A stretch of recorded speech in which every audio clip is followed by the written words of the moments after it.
धर्मेंद्र प्रधान जी, Prahlad Joshi ji, we Muraleedharan जी, सांसदगण, विधायकगण और भाई और बहनों, it is an honor to dedicate the 450-kilometer Kochi-Mangaluru natural gas pipeline to the nation. This is an important day for India, especially for the people of Kerala and Karnataka. These two states are being connected by a natural gas pipeline. I congratulate to people of these states. Congratulations also to all stakeholders for taking steps to providing clean energy infrastructure. The pipeline will have a positive impact on the economic growth of these two states. साथियों, Kochi Mangaluru pipeline इस बात का बहुत बड़ा उदाहरण है कि विकास को प्राथमिकता देते हुए सभी मिलकर काम करें तो कोई भी लक्ष्य असंभव नहीं। ये प्रोजेक्ट से जुड़े लोग जानते हैं कि इंजीनियरिंग के लिहाज से इसे पूरा करना कितना मुश्किल था। प्रोजेक्ट में कई दिक्कतें भी आई, लेकिन हमारे श्रमिकों, हमारे इंजीनियरों, हमारे किसानों और राज्य सरकारों के सहयोग से ये पाइपलाइन पूरी हुई। कहने को ये सिर्फ एक पाइपलाइन है, लेकिन दोनों राज्यों के विकास को गति देने में इसकी बहुत बड़ी भूमिका होने वाली है। क्यों आज देश गैस बेस्ड इकोनॉमी पर इतना बल दे रहा है? क्यों one nation one gas grid पर इतनी तेजी से काम हो रहा है? क्यों आत्मनिर्भर भारत के लिए गैस बेस्ड इकोनॉमी का तेजी से विस्तार बहुत जरूरी है? वो सिर्फ इस एक पाइपलाइन के फायदों से समझ आ जाएगा।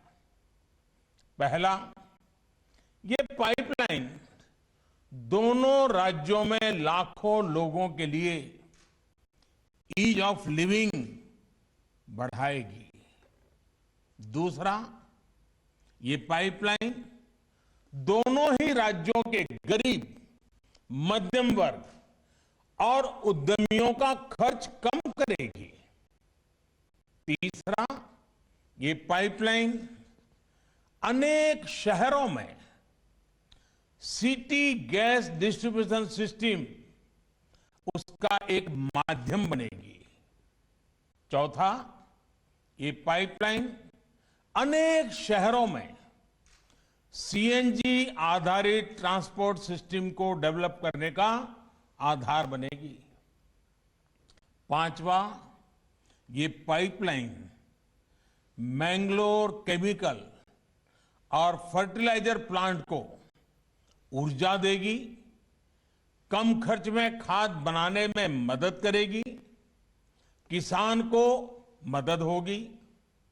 छठा, ये पाइपलाइन मैंगलोर रिफाइनरी और पेट्रोकेमिकल को ऊर्जा देगी, उन्हें स्वच्छ ईंधन देगी। सातवां, ये पाइपलाइन दोनों ही राज्यों में प्रदूषण कम करने में बड़ी भूमिका निभाएगी। आठवां, प्रदूषण कम होने का सीधा असर होगा पर्यावरण पर।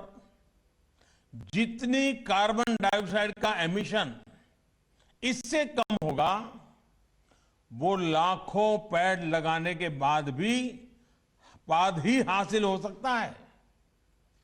साथियों, नवा लाभ ये कि पर्यावरण बेहतर होने से लोगों की सेहत भी अच्छी रहेगी, बीमारी पर होने वाला उनका खर्च भी कम होगा।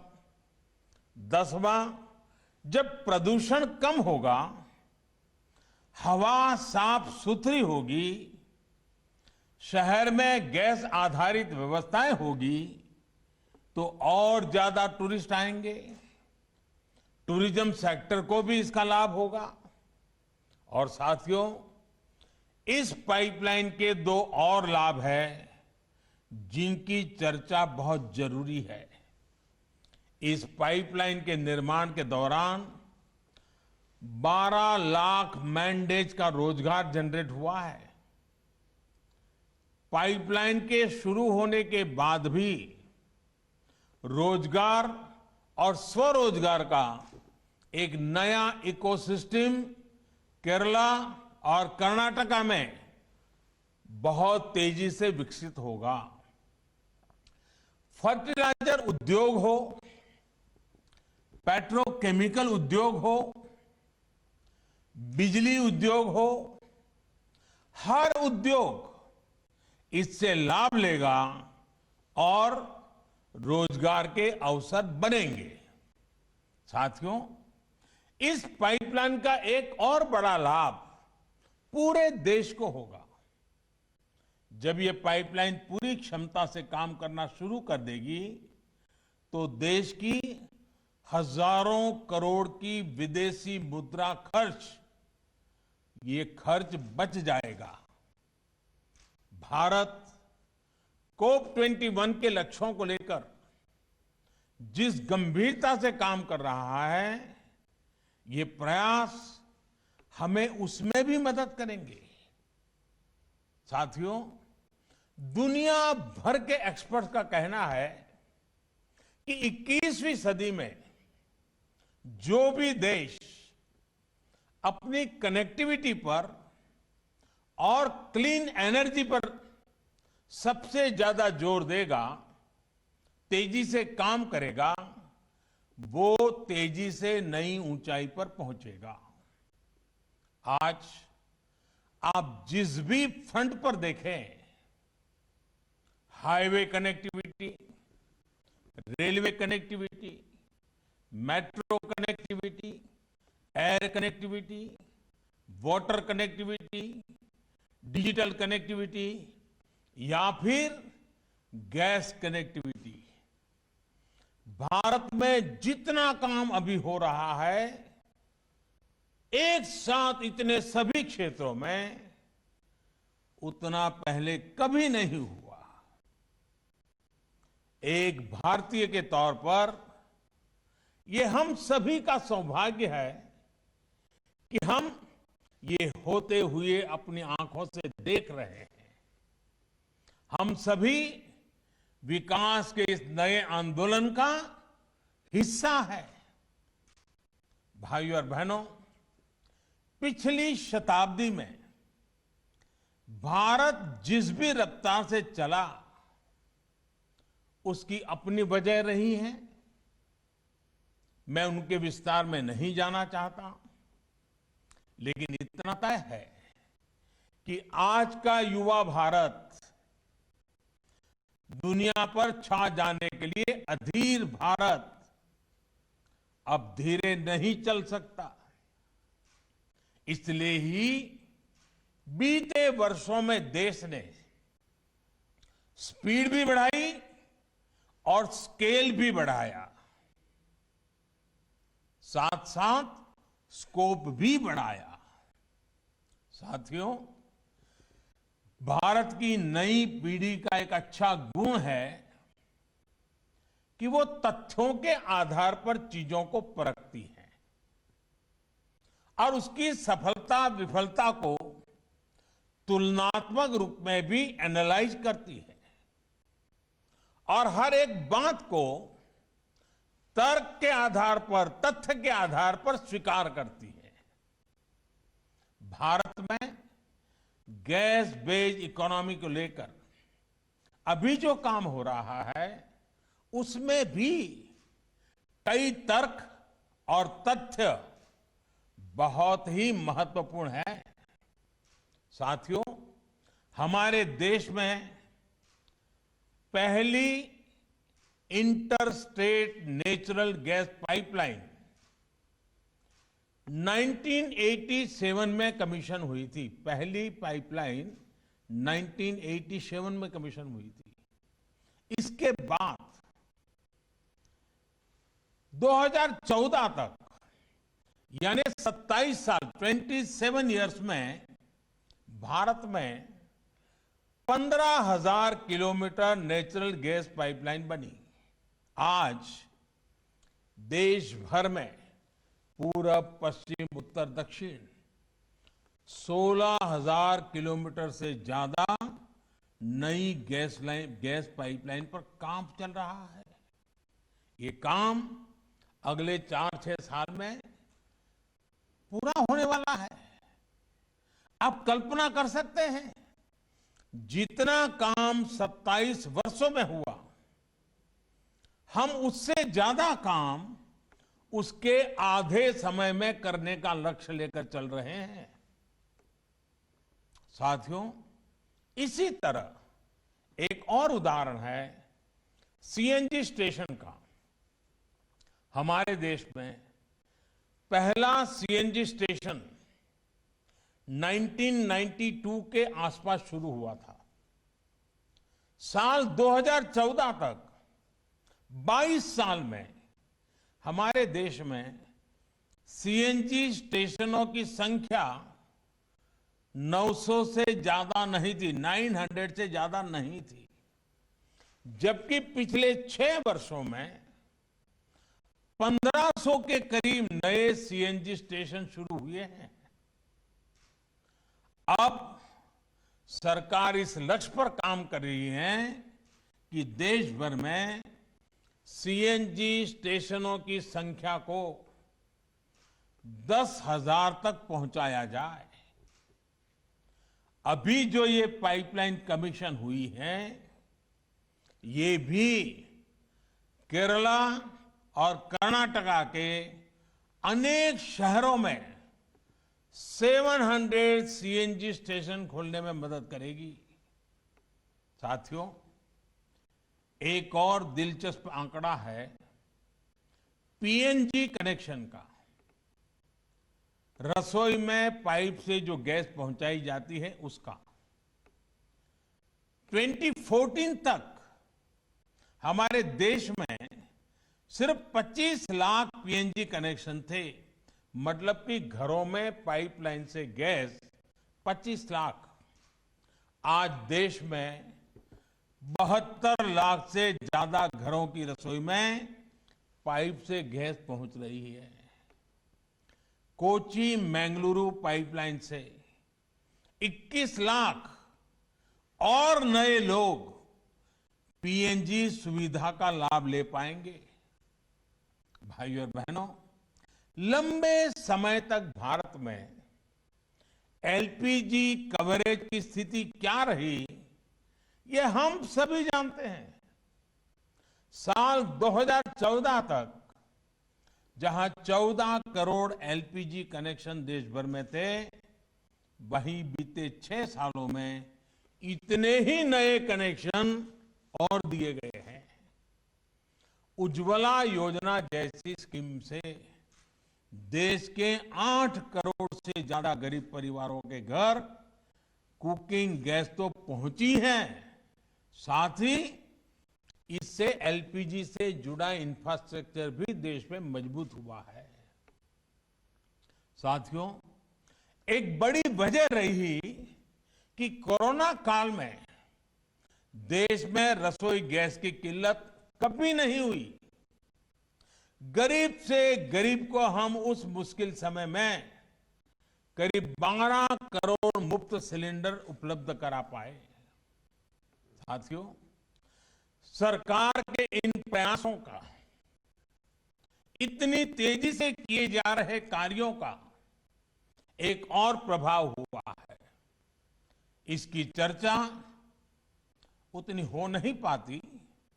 याद करिए, हमारे यहां केरोसिन को लेकर कितनी लंबी लंबी लाइनें लगा करती थी। राज्य सरकारें भारत सरकार को चिट्ठियां लिखती थी केरोसिन का कोटा बढ़ाने के लिए, केरोसिन की डिलीवरी के लिए। केंद्र और राज्य के बीच में हमेशा तनाव रहता था। आज जब रसोई के लिए गैस आसानी से मिल रही है, रसोई तक गैस आसानी से पहुंच रही है, तो केरोसिन की किल्लत भी कम हुई है। आज देश के कई राज्य और केंद्र शासित प्रदेश खुद को केरोसिन मुक्त राज्य घोषित कर चुके हैं। Friends, our government believes in an integrated approach for energy planning. Our energy agenda is all inclusive. Since 2014, we have brought in various reforms across the oil and gas sector. These reforms cover exploration and production, natural gas marketing and distribution. We plan to achieve one nation, one gas grid. We also want to shift to gas-based economy. The use of natural gas has several environmental benefits. The government is taking policy initiative to increase the share of natural gas in India's energy basket from 6% to 15%. Crores of rupees would be invested in the oil and gas sector in this decade itself. Dedication of this Kochi-Mangaluru natural gas pipeline of GAIL is a part of our journey to move towards one nation, one gas grid. Clean energy is important for a better future. The pipeline will help improve clean energy access. Our government is also making many efforts in other sectors. Take, for example, the Swachh Bharat movement, the efforts to increase LED bulbs for electric electric mobility. साथियों, आज कोशिश ये है कि देश को भविष्य की जरूरतों, भविष्य की एनर्जी नीड्स के लिए आज से ही तैयार किया जाए। इसलिए एक तरफ देश में नेचुरल गैस पर फोकस किया जा रहा है, तो दूसरी तरफ देश अपने एनर्जी रिसोर्स को भी डाइवर्सिफाई कर रहा है। अभी हाल ही में गुजरात में दुनिया के सबसे बड़े रिन्यूएबल एनर्जी प्लांट का हाइब्रिड सिस्टम का रिन्यूएबल एनर्जी प्लांट का काम शुरू हुआ है। विंड और सोलर कंबाइन। इसी तरह आज देश में ही बायोफ्यूल्स पर बहुत बड़े स्तर पर काम चल रहा है। गन्ना हो या अन्य एग्रो प्रोडक्ट्स हो, इनसे इथेनॉल के निर्माण पर गंभीरता से काम किया जा रहा है। अगले 10 साल में पेट्रोल में होने वाली इथेनॉल ब्लेंडिंग को 20% तक करने का लक्ष्य रखा गया है। यही नहीं, इलेक्ट्रिक मोबिलिटी से जुड़े सेक्टर को, इसमें जुड़े इंफ्रास्ट्रक्चर को भी बहुत अधिक प्रोत्साहन दिया जा रहा है। हम देशवासी को पर्याप्त, सस्ता, प्रदूषण रहित ईंधन मिले, बिजली मिले, इसके लिए हमारी सरकार पूरी प्रतिबद्धता से काम कर रही है। भाइयों और बहनों, देश के संतुलित और तेज विकास की सोच हमारे कोस्टल एरिया के डेवलपमेंट को लेकर भी स्पष्ट रूप से दिखती है। केरला हो, कर्नाटका हो, साउथ इंडिया के हर राज्य में जो समंदर से सटे हैं, वहां ब्लू इकोनॉमी के विकास के लिए एक कॉम्प्रिहेंसिव प्लान पर काम हो रहा है। ब्लू इकोनॉमी आत्मनिर्भर भारत का एक बहुत बड़ा स्रोत बनने वाला है। हमारे पोर्ट्स हो, कोस्टल रोड्स हो, इनको दूसरे माध्यमों से कनेक्ट किया जा रहा है। मल्टी मॉडल कनेक्टिविटी पर हमारा विशेष फोकस है। हमारा coastal region ease of living का भी मॉडल हो रहा है। ईज ऑफ डूइंग बिजनेस भी बेहतरीन हो, इसी लक्ष्य के साथ काम किया जा रहा है। भाइयों और बहनों, समुद्री किनारे पर बसी एक बड़ी आबादी हमारे किसानों की है, हमारे मछुआरे साथियों की है। ये सभी साथी समुद्री संपदा पर निर्भर ही नहीं है, बल्कि इसके बहुत बड़े संरक्षक भी हैं। इसलिए पूरे कोस्टल इकोसिस्टम की सुरक्षा और समृद्धि बहुत जरूरी है। बीते सालों में इसके लिए अनेक सार्थक कदम उठाए गए हैं। मछुआरों को डीप सी फिशिंग के लिए जरूरी मदद हो, फिशरीज का अलग डिपार्टमेंट बनाना हो, मत्स्य व्यापार से जुड़े साथियों को भी सस्ते ऋण के लिए किसान क्रेडिट कार्ड देना हो, इससे सामान्य मछुआरे साथी को भी लाभ हो रहा है। कुछ महीने पहले देश में 20,000 करोड़ रुपए की मत्स्य संपदा योजना शुरू की गई है। इसका सीधा लाभ केरला और कर्नाटका के लाखों मछुआरे साथियों को होने वाला है।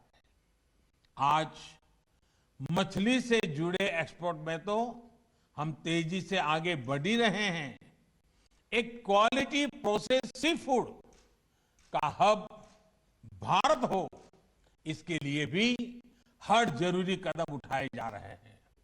दुनिया में सीवीड की डिमांड बढ़ रही है, जिसको पूरा करने में भारत अहम भूमिका निभा सकता है। सीवीड फार्मिंग के लिए किसानों को जितना प्रोत्साहन मिलेगा, उतनी ही तेजी से इस क्षेत्र में भी हम आगे बढ़ेंगे।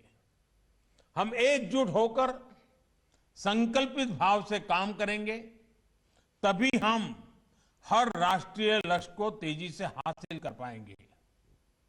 एक बार फिर कोची मंगलुरु गैस पाइपलाइन के लिए केरला और कर्नाटक के सभी नागरिक भाइयों बहनों को, इस काम से जुड़े हुए सभी महानुभावों को अनेक अनेक बधाइयां देता हूं। अड़ी सोमवार से शुक्रवार शाम 6 बजे सिर्फ TV9 भारतवर्ष पर। बहुत